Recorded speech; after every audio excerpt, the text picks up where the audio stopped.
So this video this morning is to help clear up a very common question we get or misconception with a couple chassis of turbos. The modified HX35 and the S300 is a very common size that we build for first and second gen Cummins pickup trucks. They work great. There is just a plethora of sizes that we can build. Most people think that the millimeter size is to be taken as the gospel on this 67 millimeter compressor is going to be bigger than a 63 millimeter. And that's what I want to show you the difference on, all right? So in my hand here is a 67 HX35 40 hybrid, all right? This is a 68 S300. Look at the size difference in the compressor wheels here, okay? 63, 67. Which one is bigger, all right? When you tip it on its side, which one's bigger there? Okay, the 63 is bigger everywhere except the actual measurement right here. Besides that, that 63 millimeter compressor is going to move substantially more CFM of air. The same thing goes for the turbine side. 67 mil, 68, okay? Very, very similar in size, but look at the difference here in the height of the turbine wheel, of the blade pitch, and how much blade surface area there is, how much energy is going to be extracted from said turbine wheel. The 68 millimeter S300 is far superior in flow, what it's going to do, both 10 blade turbine wheels. That doesn't mean that it's better everywhere than the HX35 chassis. It's a different chassis. Think about them as pickup trucks. The HX35 is an S10 with a small block.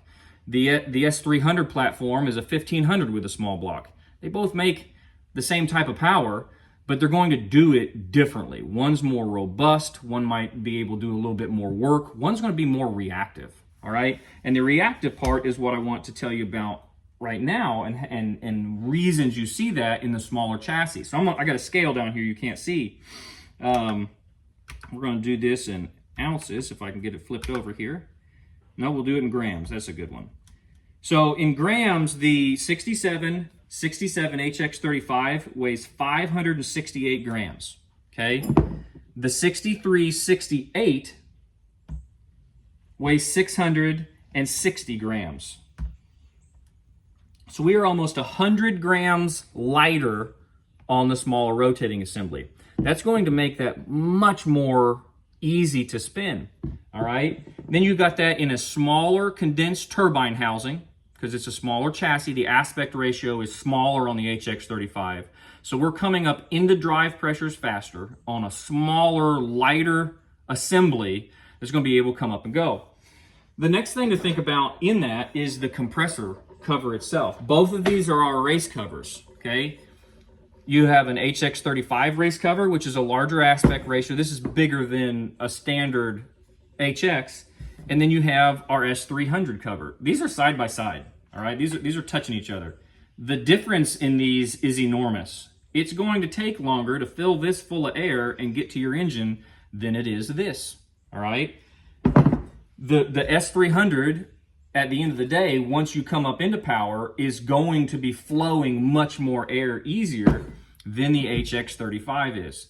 But the HX35 comes up into power faster. So where do you want your power to be? That is the big question when we're building these turbos. These might make similar horsepower numbers, but they're going to make similar horsepower numbers at very different RPMs typically. The modified stock appearing turbo is something that comes into power very, very violently at a much lower RPM. And then the bigger you get, we may make the same 650 horsepower, but one makes 650 at 2400 RPM, the other makes 650 at 2950. Which truck is going to be faster, if you will? Which truck's going to be faster at the drag strip? However, which one's going to tow a trailer better, right? The one that spools faster is going to have more torque. The one that spools later is going to have more wheel speed, but the horsepower number is the same. So, in conclusion here, don't get internet bound on compressor sizes and turbine sizes being the absolute gospel for turbo sizing. There is a huge difference in this stuff. And even though this 63 and this 67 sounds like there's a great big difference and the 67 just has to be bigger, that's very, very wrong.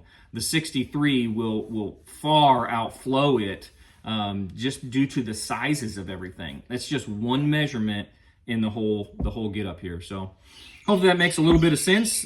Tons of ways to spec turbos. Every single pickup truck is different, guys.